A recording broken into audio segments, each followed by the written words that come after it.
আপনাদের জানিয়ে রাখি, বিভিন্ন জায়গায় চলছে এই তল্লাশি অভিযান এনফোর্সমেন্ট ডিরেক্টরেটের পক্ষ থেকে। এনআরআই কোটাতে ভুয়ো নথি দিয়ে ভর্তি হওয়ার ফলে যোগ্য ছাত্ররা বঞ্চিত হয়েছে, এমনই একটি অভিযোগ ছিল। শীর্ষ আদালতের কাছেও ভর্ৎসিত হয় কেন্দ্রীয় তদন্তকারী সংস্থা। তারপরেই এই ইস্যুতে ইডির পক্ষ থেকে এই তদন্ত অভিযান শুরু হয়। শুধু আমাদের রাজ্য নয়, গোটা দেশেও প্রায় 28টি জায়গায় চলছে এই তল্লাশি অভিযান। এই হলদিয়া, পশ্চিম মেদিনীপুর, বীরভূম, বর্ধমানের পাশাপাশি নদিয়ার কল্যাণীতেও চলছে তদন্ত অভিযান। আমরা কথা বলবো, আমাদের সঙ্গে রয়েছেন আমাদের প্রতিনিধি সুবল মজুমদার। সুবল, কোথায় চলছে এই তদন্ত অভিযান ইডির পক্ষ থেকে?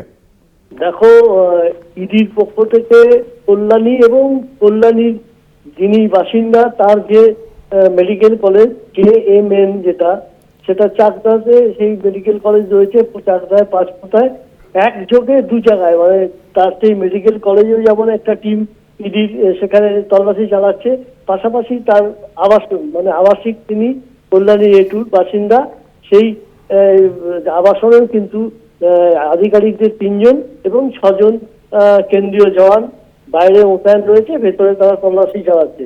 যেটা জানা যাচ্ছে, এই JMN যে মেডিকেল কলেজ, তার যে কর্ণধার শিলা সিং ঘোষ, তিনি এবং তার ছেলে সৌরজিৎ ঘোষ এই মেডিকেল কলেজের কর্ণধার।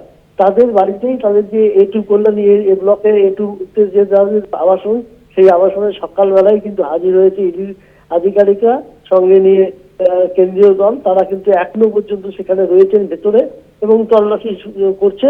মূলত যেটা জানা যাচ্ছে, স্বাস্থ্য দুর্নীতি নিয়েই কিন্তু বিভিন্ন অভিযোগ আছে, সেই ক্ষেত্রেই হয়তো তার সঙ্গে জড়িত আছে কিনা এইসব বিষয়ের জন্যই কিন্তু এখানে এই ইডি ধানা। এখন দেখার সেখান থেকে ইডি কি উদ্ধার করে বা কি বাজেয়াপ্ত করে, সেদিকে আমাদের নজর অবশ্যই থাকবে। অঙ্কুর, ধন্যবাদ। আমাদের সঙ্গে ছিলেন আমাদের প্রতিনিধি সুবল মজুমদার।